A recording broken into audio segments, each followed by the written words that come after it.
Once you've marked that, go ahead and open up to James, the first chapter.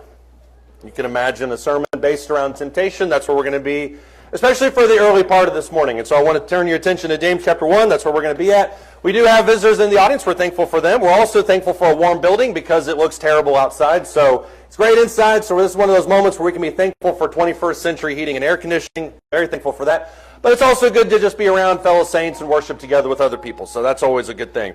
I want to start this morning by asking a question. I don't know if this is going to be a good beat on the situation moving forward, or if this is going to be one of those questions that I ask and you just kind of tune out for the next 25, 30 minutes. Either one of those is totally fine. Well, actually, tuning out is not fine. I guess I should say that. But I want to ask a question as we begin this morning. Why is temptation so hard? And you can obviously tell I chose the picture by choice this morning behind the backdrop of that. Why is temptation so hard? Now, you're looking at that and you're thinking to yourself, well, this is the easiest question. So obviously you know there's something more happening here. But on the surface, temptation has a lot of variables. Temptation is hard because of various things that happen with it. Some temptations appeal to our ego. We just really kind of feel that. We want to be puffed up and want to be braggadocious. And so some temptations appeal to our own sense of ego. Some of them appeal to our natural desire and lust and things like that. So sometimes maybe we want that.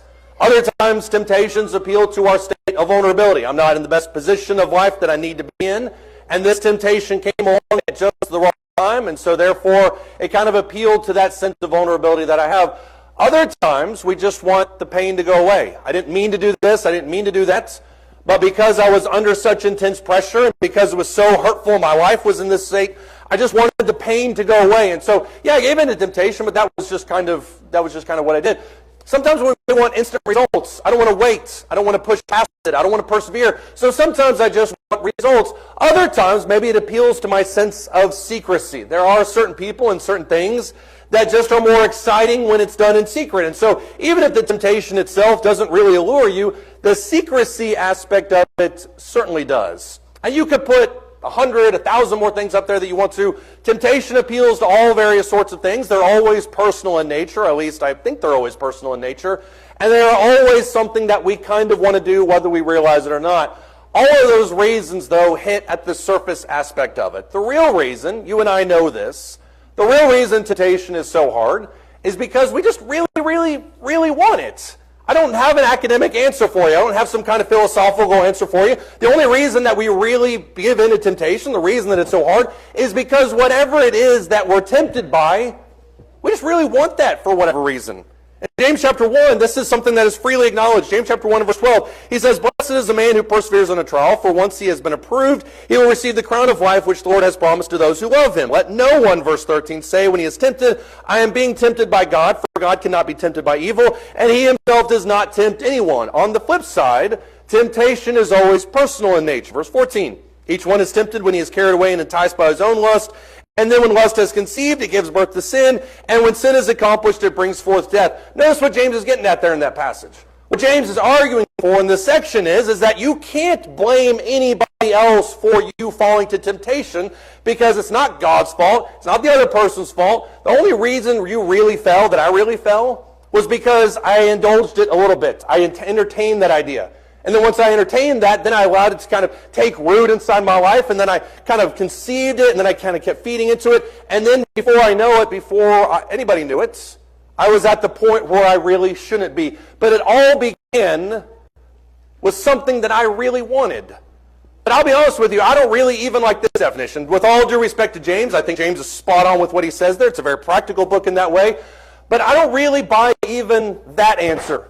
Because here's why. If the only reason the temptation was so hard was because we really want it, then the answer to how do you resist temptation would be just stop wanting it. That's the answer. If temptation is just a thing that you really want, the answer is just stop wanting it. Which, by the way, there is some precedent for that. Look in Genesis chapter 4.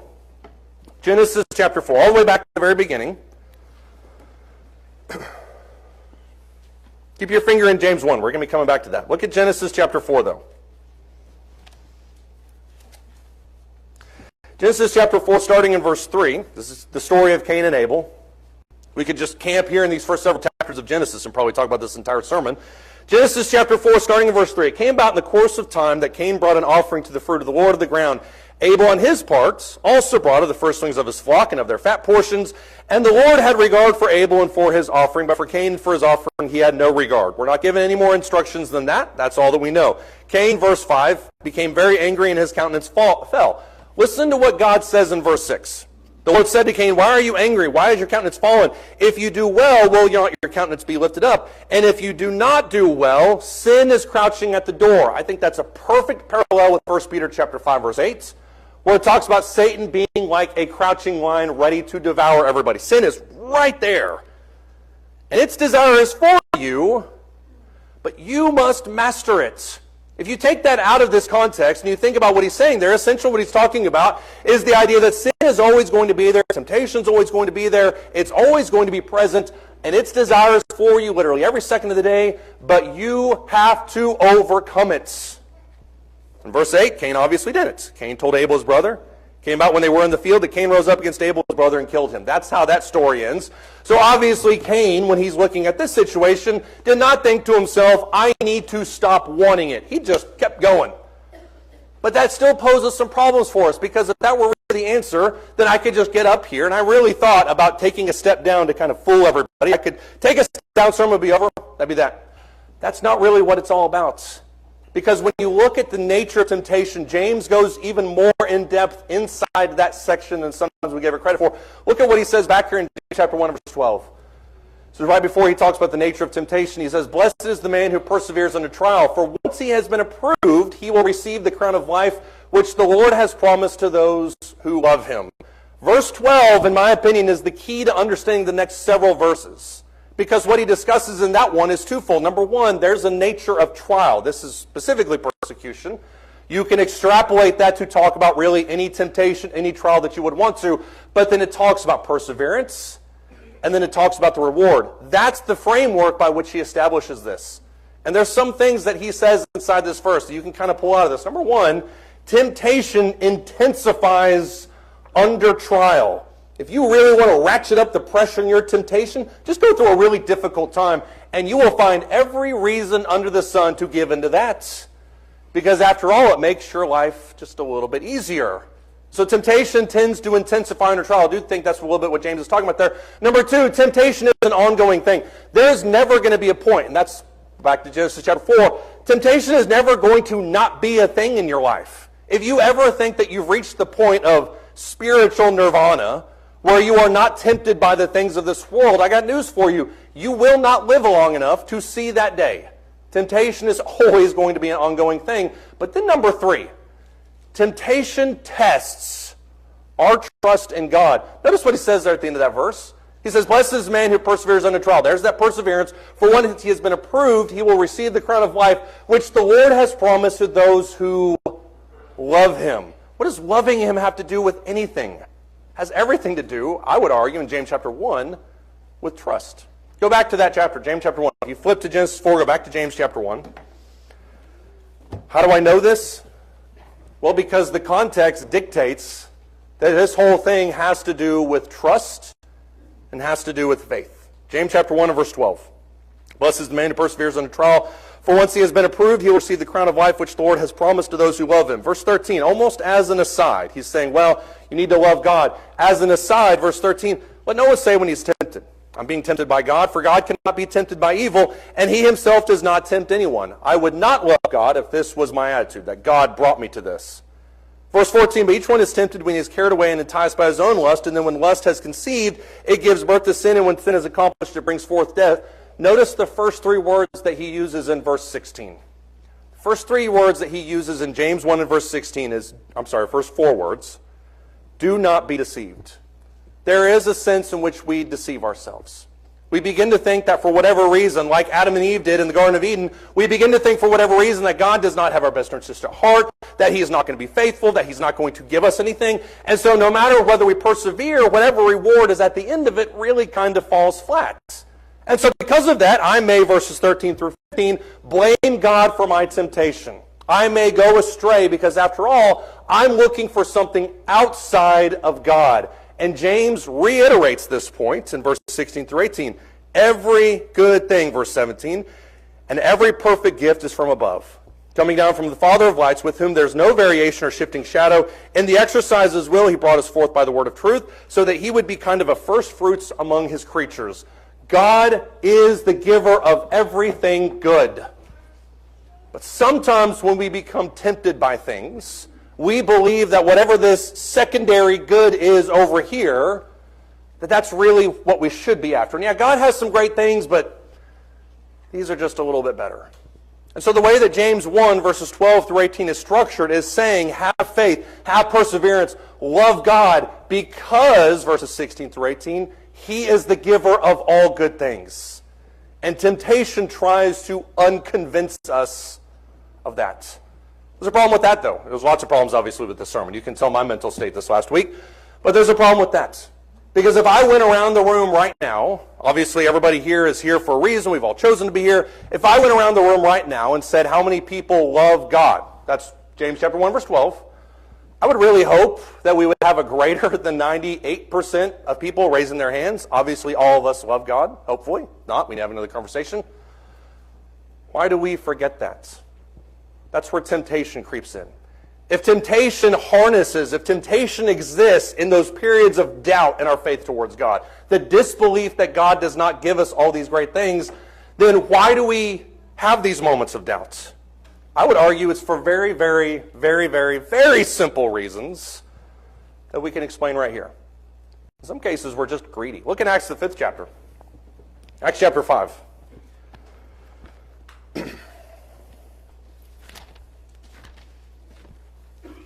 Acts chapter 5, starting in verse 1. The early church is obviously in play here. Everybody's sharing. Everybody's happy.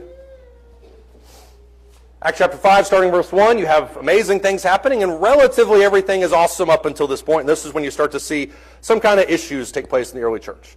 But a man named Ananias with his wife Sapphira sold a piece of property, kept back some of the price for himself. With his wife's full knowledge and bringing a portion of it, he laid it at the apostles' feet. Peter, though, said, Ananias, why has Satan filled your heart to lie to the Holy Spirit and to keep back some of the price of the land? While it remained unsold, did it not remain your own? And after it was sold, was it not still under your control? You have the deed, bro.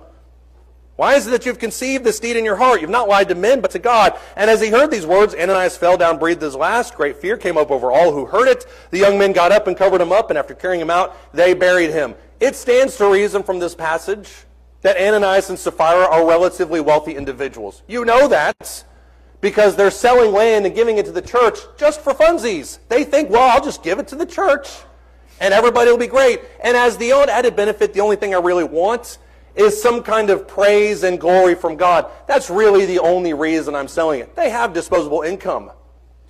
But that's not enough for them, is it? Because as Ananias brings it to them, he drops it at their door and he says, oh, by the way, this is the whole price. It does not matter how much they sold it for. The problem is that they claimed more glory to themselves than they deserved. They were greedy, despite having a whole lot of other stuff. Verse 7, now there elapsed an interval of about 3 hours. His wife came in, verse 7, not knowing what had happened, and Peter responded to her, tell me whether you sold the land for such and such a price. This is your moment to not be like your husband, in other words. And she said, yes, that was the price. And Peter said to her, why is it? Why? Why is it that you have agreed together to put the Spirit of the Lord to the test? Behold, the feet of those who have buried your husband are at the door, and they will carry you out as well. And immediately she fell at his feet and breathed her last, and the young men came in, found her dead. They carried her out, buried her beside her husband, and great fear came over the whole church and over all who heard these things. It does not make sense why somebody who has so much property, so much land, so much money will decide that they're going to risk it all for just a little bit more. And yet we see this around us. Just a couple weeks ago, there was a story about a baseball player, two of them were, in fact, who were charged with all sorts of betting and creating this kind of online betting ring where they were eventually throwing pitches in the dirt to lose games on purpose. And one of these pitchers had a $36 million contract. And on this outside betting, he made a grand total of $12,000. What's that all about? You have $36 million and you risk it all for $12,000. The only answer, ladies and gentlemen, is because you're greedy. That's the only reason. Ecclesiastes chapter 5 talks about who somebody who wants more will never be enough. That desire, that drive is always going to be present. We're just greedy. We just want more. Honestly, sometimes we lose trust in God because we're tired. And obviously not the solution to this is not just take a nap or eat a Snickers, in case you thought that was the solution. Sometimes we're just beat down. Look at Judges 16. If you're familiar with this book, you know that we're getting to the story of Samson. Judges chapter 16, Samson is a one-man wrecking crew through most of Philistia.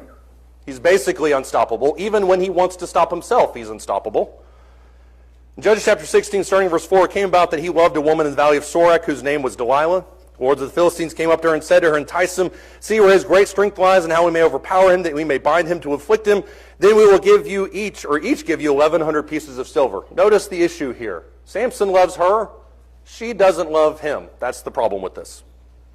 Verse 6, Delilah said to Samson, please tell me where your great strength is and how you may bound to afflict you. Samson said to her, if they bind me with 7 fresh cords that have not been dried, I will become weak and be like any other man. The lords of the Philistines brought her up 7 fresh cords that had not been dried. She bound them with them. She had been lying in wait in her room. She said to him, the Philistines are coming upon you, Samson. But he snapped the cords as a string of tow snaps when it touches fire, and his strength was not discovered. 3 times this situation plays out. And it is unfathomable to me, when we think about temptation, that's the word that we can oftentimes use, it is unfathomable to me why when she says, tell me your strength, and then he tells her, and then she does it, why he tells her a 4th time. Have you ever wondered that? I stay up at night wondering stories like this. Judges chapter 16, though, look in verse 15. This is the answer. And this is not a commentary on relationships or on marriage or any of that type of stuff. Judges chapter 16, verse 15. She said to him, how can you say I love you when your heart is not with me? You have deceived me these 3 times and have not told me where your great strength is. And it came about, verse 16. If you want to know the secret of Samson and Delilah, here it is. When she pressed him daily with her words and urged him that his soul was annoyed to death. So he told her all that was in his heart and said to her, a razor has never come upon my head, for I have been a Nazirite to God from my mother's womb. If I am shaved, then my strength will leave me, and I will become weak and be like any other man. The reason he told her her strength, or secret to his strength, was not because she offered him money. It was not because he made an oopsie. It's because he was tired on a Tuesday, and he just decided to give that to her. There have been so many studies that have shown that willpower is a limited asset. That when you stand up and you say no to something over a period of time, eventually, biologically, your willpower is going to start to be depleted. You can strengthen it. You can do things that will increase it. But over time, your ability to say no is going to be depreciated. And for Samson, it got to the point where he just finally said, you know what? I don't care anymore. Just take it. It doesn't matter to me. He lost trust in God and gave in to temptation because he was tired. Sometimes we're afraid. Genesis chapter 12. Abraham is the subject in this one. Genesis chapter 12, starting in verse 10. Keep in mind that this is not an early part of Abraham's story. Abraham has been in the scene in Genesis for at least a chapter. Genesis chapter 12, starting in verse 10. It says, now there was a famine in the land. Abram went down to Egypt to sojourn there, for the famine was severe in the land. And it came about, verse 11, that when he came near to Egypt, that he said to Sarah his wife, see now, I know that you are a beautiful woman. I use the same line to Melina, in case you were wondering. When the Egyptians see you, they will say, this is his wife, and they will kill me, but they're going to let you live. Please, however, say that you are my sister, so that it may go well with me because of you, and that I may live on account of you. And just as Abram suspected, verse 14, it came about that when Abram came into Egypt, the Egyptians saw that the woman was very beautiful. Pharaoh's officials saw her, praised her Pharaoh, and the woman was then taken into Pharaoh's house. Verse 16, therefore he treated Abram well for her sake, gave him sheep and oxen, donkeys, male and female servants, and female donkeys and camels.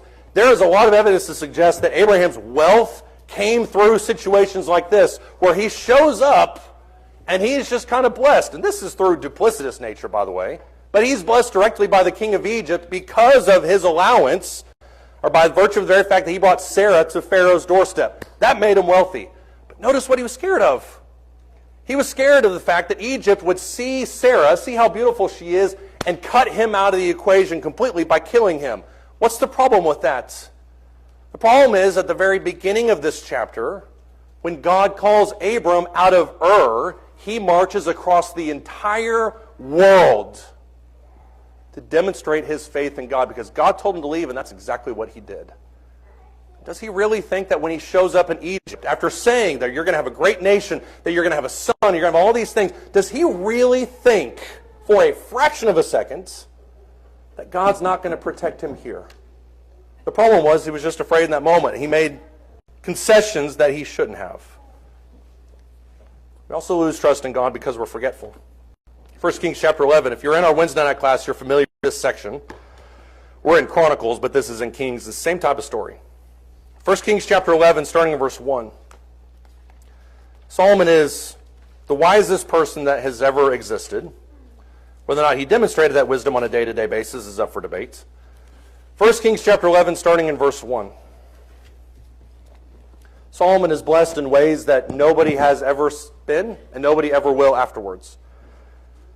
But in 1 Kings chapter 11, starting in verse 1, it says, Solomon loved many foreign women along with the daughter of Pharaoh, Moabite, Ammonite, Edomite, Sidonian, Hittite women, all over the place. From the nations concerning which the Lord had said to the sons of Israel, you shall not associate with them. Nor shall associate with you, for they will surely turn your heart away after their gods. P.S. Don't marry them. Don't associate with them, but please at least don't marry them. Solomon held fast, verse 2, to these in love. He had 700 wives, princesses, 300 concubines, and his wife turned his heart away. For when Solomon was old, his wives turned away his heart to other gods, and his heart was not wholly devoted to the Lord his God, as the heart of David his father had been. For Solomon went after Ashtoreth, the goddess of the Sidonians, after Milcom, the detestable idol of the Ammonites. Solomon did what was evil in the sight of the Lord, and did not follow the Lord fully, as David his father has done. The recurring theme in Solomon's life, in Kings and Chronicles, especially in Chronicles, is that he forgets about God. As a matter of fact, Chronicles makes this more plain than Kings when king after king is denounced because they continually forget to turn towards God. Here's the question as we're talking about temptation. Why would somebody who has been blessed beyond measure, saw God in a dream, was given the benefits of that dream and that request, why would he turn against God? It's because he forgot about him. We do the same thing in our own lives. That's the theme for today also. We do the same thing in our own lives. You may say to yourself, well, no matter what happens in my life, I'm going to follow God wherever he wants me to go. I'm going to find places to worship. I'm going to always stay true to his word. I'm going to stand up for truth, no matter what the situation may be. And then somebody comes along to you with a job offer, or an opportunity, or a piece of gossip, or whatever the situation may be, and you say to yourself, strategically, like Solomon, I'm going to go down this route. Yes, it's a little compromise. Yes, it's a little forgetfulness. But this makes so much more sense in my brain at this moment to just take a little deviation. Problem is that Solomon never intended on doing this. You can read Ecclesiastes and Proverbs and see where Solomon's heart arguably truly is. And yet these little concessions added up to him being totally forgetful and putting idols of other gods inside Jerusalem. Why do we lose trust in God? Because we're greedy, we're tired, we're afraid, we're forgetful. 1,000 other things you could possibly argue from the Scriptures about why people fell to temptation. But what is the one thing all of those have in common? All of those are short-term gains. All of those have to do with the moment and the day and the opportunity that is staring you right in the face. You go back to James chapter 1, that's the whole point of what he's saying there. You need to persevere. You need to stay true. You need to love God through thick and thin. You need to remember that God is the giver of good things. Temptation arises, verses 13 through 15, because we're drawn away from our own lusts and we're enticed. That's the real reason that temptation is so tricky. Is temptation promises us so many different things, but all of those things that temptation promises us those things today. Whereas God's love promises us eternity. Think back to Proverbs chapter 6. One of the most iconic stories in the book of Proverbs, where Solomon looks out the windows of his lattice, or the lattice of his windows, and he observes a youth lacking sense, as Solomon says in Proverbs 6. And he says, this man, this child, this whatever he is, this young man walks along the street and he sees a harlot. And the harlot walks up to him and she kisses him and she enraptures him. And there's all this text that talks about how he's just throwing everything to the wind. It doesn't really matter. And then there's that little nugget at the end where Solomon issues his own commentary of this situation. He says, as an ox goes to the slaughter, he does not know that it will cost him his life. I would bet you he does. Why would anybody in that situation, having an affair with a married woman, why would you not think that there are going to be repercussions from that? Solomon had just said in Proverbs chapter 5, can a man take fire to his bosom and not be burned? There are going to be repercussions. The problem is we fall to temptation because of what we see in the moment, and we don't remember about eternal implications. Don't allow the decisions you make today in 5 seconds, in 5 minutes, whatever, an hour, whatever it is, change the course of your eternity. Temptation wants us to think of things in the short term. And God wants us to think about things over the long term. Persevere, love Him. Remember that God is the giver of good gifts. That's where temptation has no power.